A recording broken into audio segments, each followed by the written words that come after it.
Bonjour à tous, bonjour à toutes et bienvenue pour cette vidéo dans laquelle on va parler d'un thème tactique peu connu mais qui mérite pourtant de l'être tant il est incroyable, tant il est beau et tant il est efficace mais aussi tant il est difficile à voir quand on ne connaît pas l'idée. Pour commencer, on va voir cette étude que je viens juste de composer. Vous le savez peut-être, je compose régulièrement des problèmes et des études. On a les blancs et on veut gagner. La bonne nouvelle, c'est qu'on a une dame de plus. La mauvaise nouvelle, c'est que les noirs menacent de promouvoir leur pion C2 en dame. Et on peut avoir une finale avec un pion de plus après plusieurs coups. Par exemple, après dame prend C3, c'est un dame, prise, fou prend, et on a le point attaquer, admettons qu'on le bouge sur la case D6. En partie, on pourrait se dire qu'on a des chances de gain avec 3 pions liés contre seulement 2 pions isolés de surcroît. Mais même en partie, les noirs font nul très facilement si ils trouvent le bon coup. Et le bon coup, c'est H5.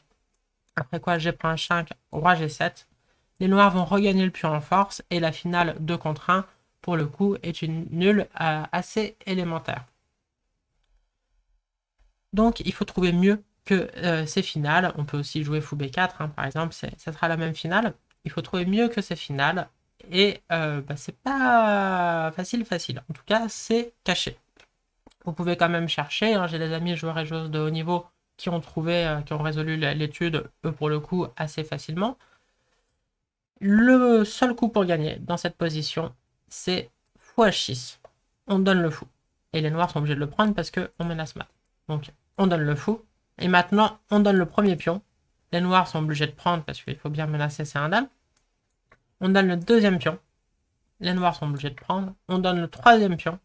Les noirs sont obligés de prendre. Et on remarque qu'on est revenu à exactement comme la position de départ, avec le fou en E3, sauf qu'il manque 4 unités au blanc, leur fou et les 3 pions. Donc dit comme ça n'a pas l'air génial. Mais peut-être que maintenant, vous pouvez voir plus facilement comment les blancs gagnent à partir de cette position, une fois qu'ils ont donné ces 4 pièces. Et on va voir que chaque don était évidemment justifié. On commence par dame à 8. Et on se rend compte que ça fait échec parce qu'on a donné le fou. Après roi G7, on profite qu'il n'y a plus de pion en F3 pour pouvoir jouer dame G2.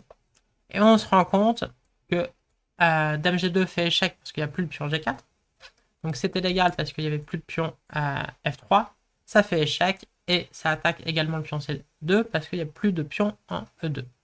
Et donc chaque don était justifié. Après roi H8, on n'a plus qu'à jouer dame prend C2 et on gagne la partie tranquillement avec une dame contre fou et 3 pions. Ça ne devait pas poser de problème. Et donc c'est de ce thème dont on va parler, où on revient à une position précédente avec une pièce en moins.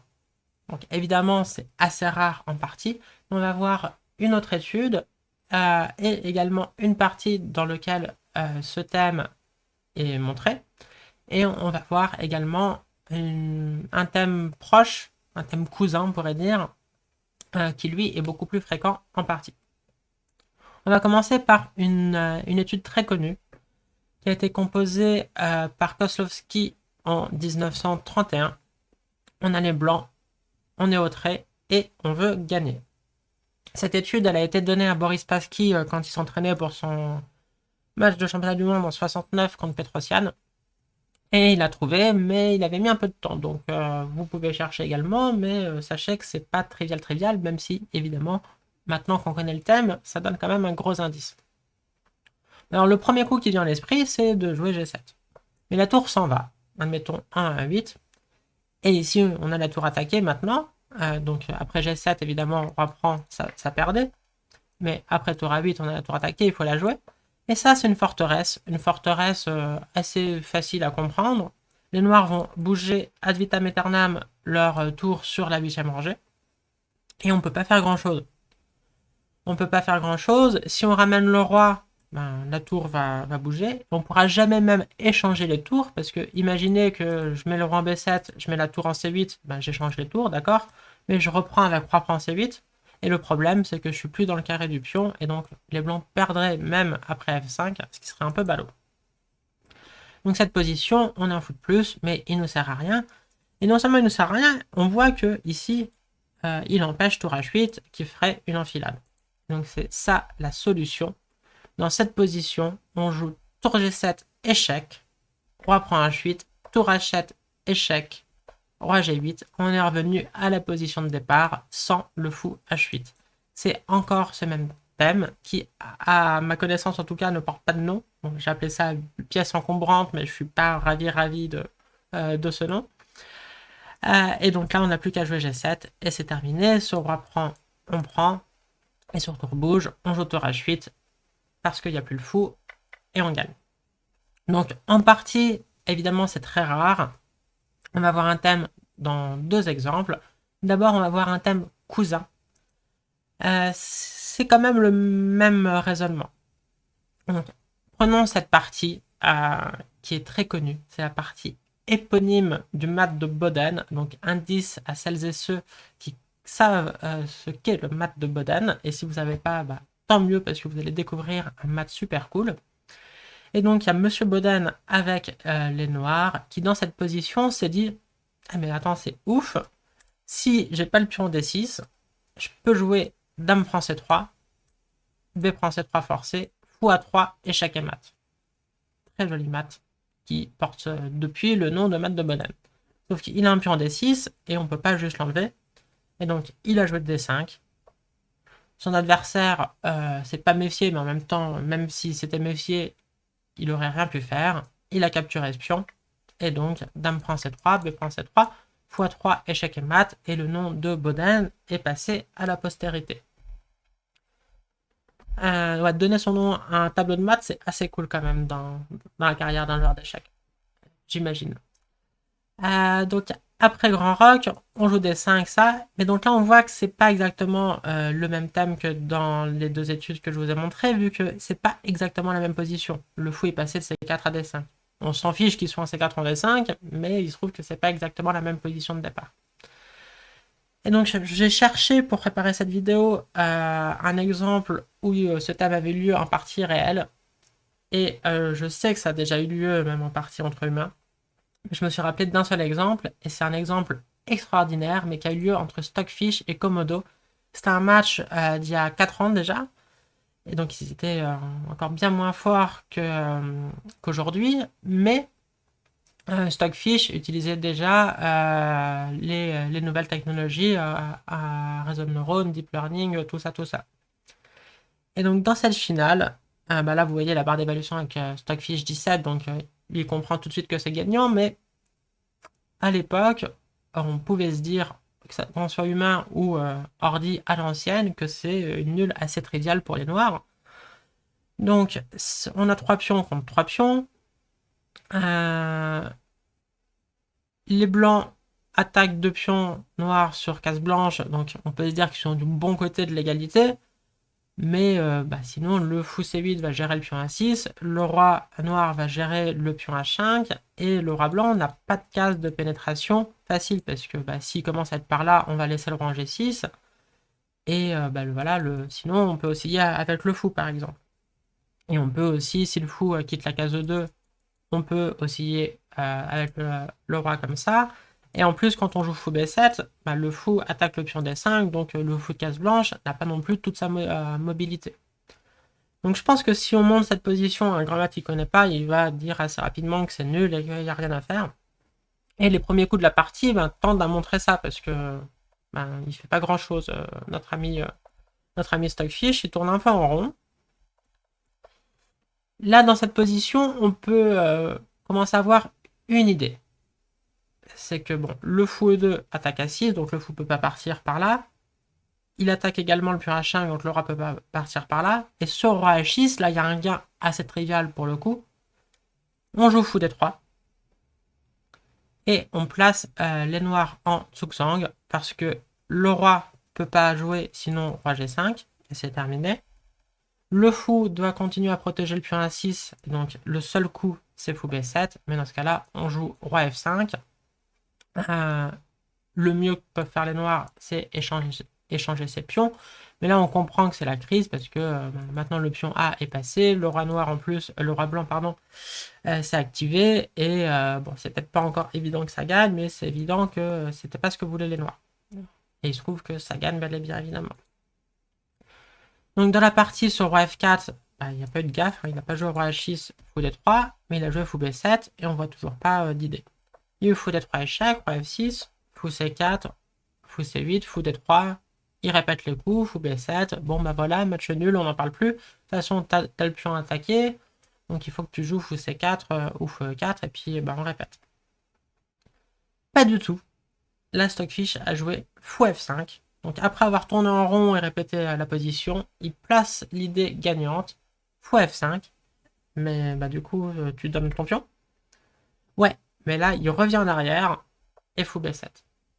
Et donc, il a placé son thème. Un autre thème des pièces encombrantes, là, c'est on avait cette position avec le pion D5, il joue ça, il revient. C'est exactement la même position, sauf qu'il n'y a plus de pion D5. Et c'est le seul gain possible pour gagner la finale. Alors maintenant, pourquoi est-ce que ça gagne? Je ne vais pas l'analyser pendant des heures parce qu'elle est très compliquée. Mais on va voir qu'il y a plein de variantes où on est content de pouvoir pénétrer ensuite avec le roi. Donc, si on a le roi en D4, sur le coup fou C8, parce qu'il y a des histoires de Tsuksang, on pourra jouer roi D5 parce qu'il n'y a plus de pion D5 et c'est pour ça qu'on est content de plus avoir ce pion en D5. Et donc voilà, un exemple en partie réelle, en 3D certes, de ce thème des pièces encombrantes. Si vous avez une idée d'un meilleur nom, je suis preneuse, donc allez-y dans les commentaires. Ou si vous connaissez déjà un nom officiel, même en anglais, moi je connais pas. Et donc dites si vous connaissez. Et on va voir la fin de la partie. Donc il y a eu des petits coups, fou E2. Et Tsuksang. Tsuksang, parce que le fou, enfin déjà le roi. Sur roi F6, évidemment, on prend un 5. Bon, pourquoi est-ce que ça gagne? C'est pas si clair, mais on est content évidemment d'avoir gagné le pion H5, d'avoir établi l'égalité matérielle et on a déjà un pion passé éloigné, c'est cool. Sur roi H6, on a roi F5.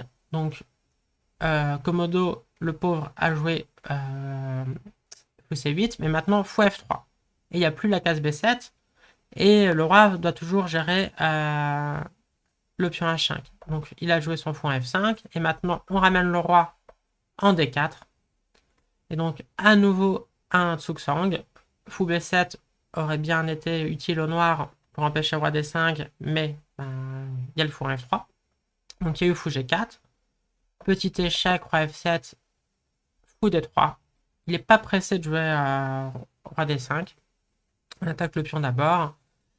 Et ici, Komodo, qui a compris qu'il était perdant, a donné le pion, sans même le défendre, mais en même temps, c'était inéluctable. Sur fou C8, on jouait simplement fou E2, attaque le pion, roi G6 et roi D5. Et là, toute la pointe de la stratégie blanche, de cette tactique là avec fou F5 et fou D3, on n'a plus le pion D5, donc on peut jouer roi D5 et maintenant on gagne. Incroyable. Incroyable cette finale. Donc dans la partie, il y a eu roi E8, fou prend A6, des petits coups, des petits coups. Le roi se dirige en G5 et on veut jouer fou prend H5. Donc les noirs doivent trouver du contre-jeu. Le seul contre-jeu possible, c'est avec le pion D. Mais maintenant, les blancs changent de fusil d'épaule, parce que sûrement que c'est roi G5, D4, etc. Et maintenant, c'est roi E5. Le pion D est trop faible. Fou F3, il y a eu des petits changements. Touk, touk, touk. Cette position, elle est importante aussi.